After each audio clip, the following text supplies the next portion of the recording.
Win big with new DRF All Access past performances. With one best-in-class product, you now get all 3 past performance formats. Go to DRF.com and use coupon code 1FREEPP for a free single card today.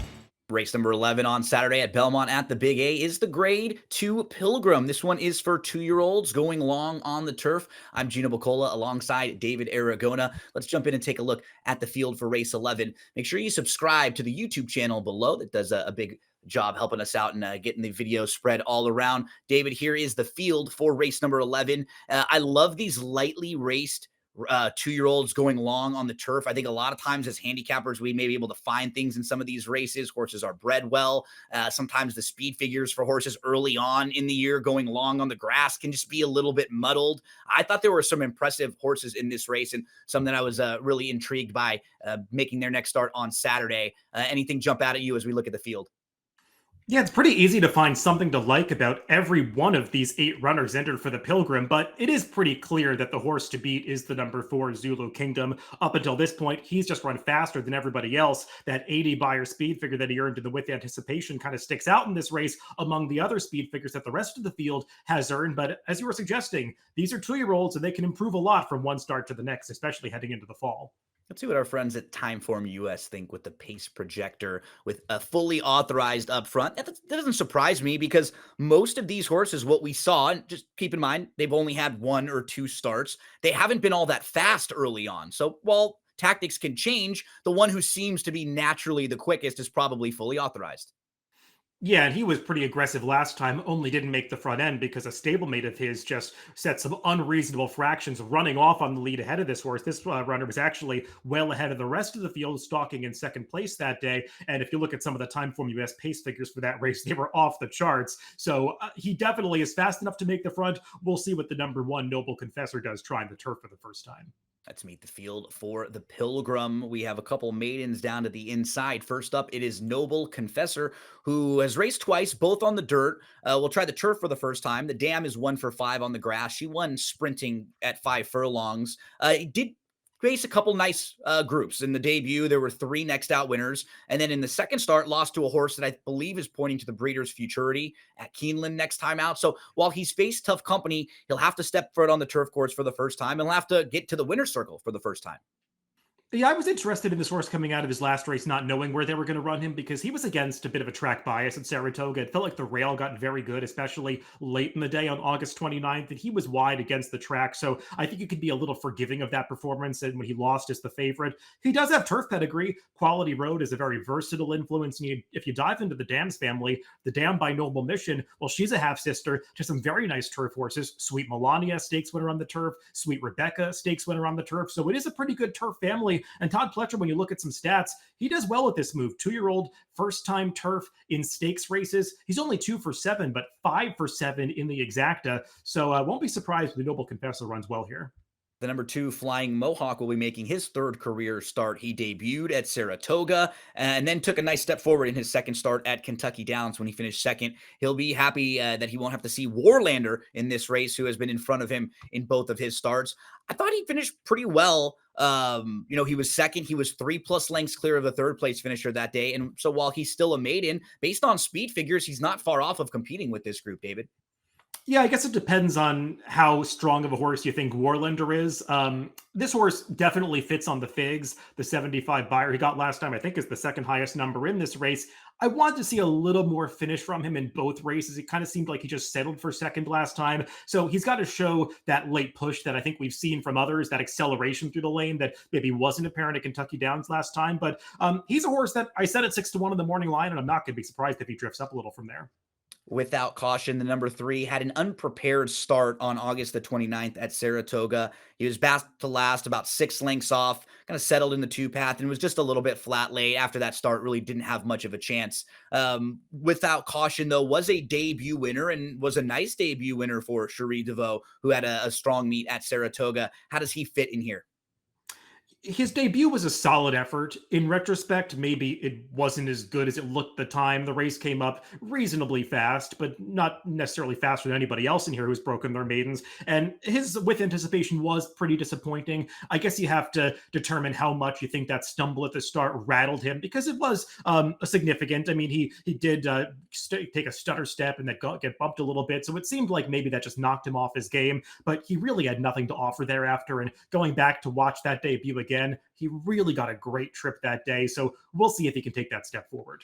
The number 4 Zulu Kingdom is the one to beat in here. The only multiple winner in the field, the only graded stakes winner in the field, won the with anticipation. Got a nice opening on the inside, but was tracked in third, was waiting to go, and was traveling really, really well, just waiting for that room. Kind of backed out and then moved again through the inside. I thought it was kind of a nifty maneuver. It looked like they were going to maybe go to the outside. Then that hole opened up inside, was able to duck back down, and grade 3 winner in the first U.S. start. You figure this horse can even step forward off of that.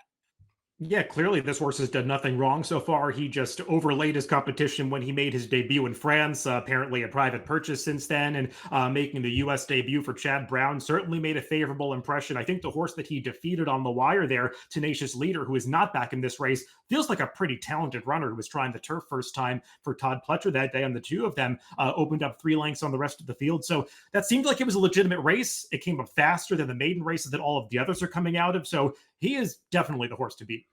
Right next door, I was very impressed with the debut win from Concord Green, the number 5. This one was way, way out of it early on, was a step slow, got beat to a spot, kind of a little green to start the race, ended up 8th out of 10. But I thought was pretty handy when asked like multiple times to hit holes, then to angle out, David. And this is a horse who's half to a grade 3 winner, Scarlet Sky, who is a multiple turf winner. So there's a little bit of pedigree there for this horse to be a solid horse going this type of trip. And I thought that debut was very good for a barn who doesn't always get horses ready to win in their debut.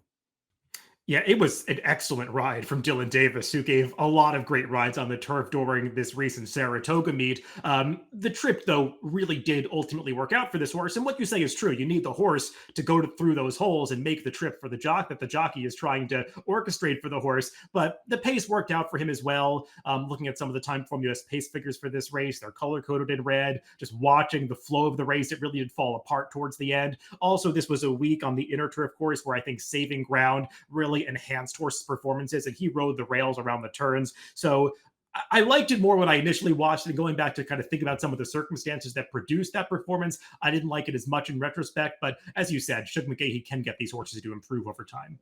I was pretty impressed with Smooth Breeze next door, who is a New York bred, who is now going to be stepping up into open company. He was fast early on, and then he backed out of a 3-way battle for the lead, and he sat 2 off, so waited for room and moved through pretty nicely. A little bit green late, but this horse definitely has some ability, and he seemed like he had like the kind of a push button horse that you can ask multiple times and make multiple moves. So let's talk about the New York bred here, Smooth Breeze.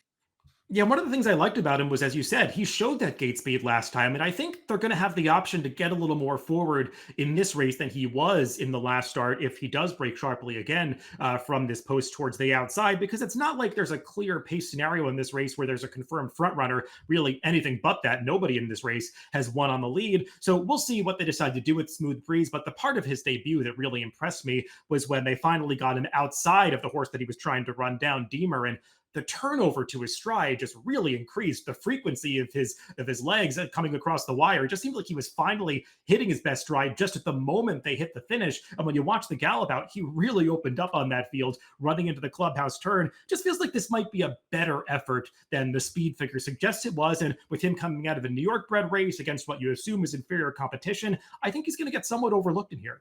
Yeah, and as you were pointing out, there's not a lot of speed. So even if he is just forward in here, he should get a really nice trip being in probably the top 2, top 3 at the very least, because there's not many in here that seem naturally quicker than him. I think one of those horses that will be forwardly placed is the number 7, Fully Authorized, who we'll get to next. He had a good start, but he backed off to sit second because, as you pointed out, there was another horse in there that ran off, and he seemed fine, very content sitting second, chasing that runaway pace setter. He made an early move to the lead, opened up, and was kind of geared down late down the stretch. What's nice about him, his dam was a 5-time winner on the turf, was a stakes winner and was graded stakes place. So it was no surprise to see him show improvement when he stepped on the green last time out. And he could get a pretty favorable trip in this race, David, just at least hitting the board or hanging around, because he shouldn't be pressed all that much. And I'm expecting him to just be naturally forward in this race.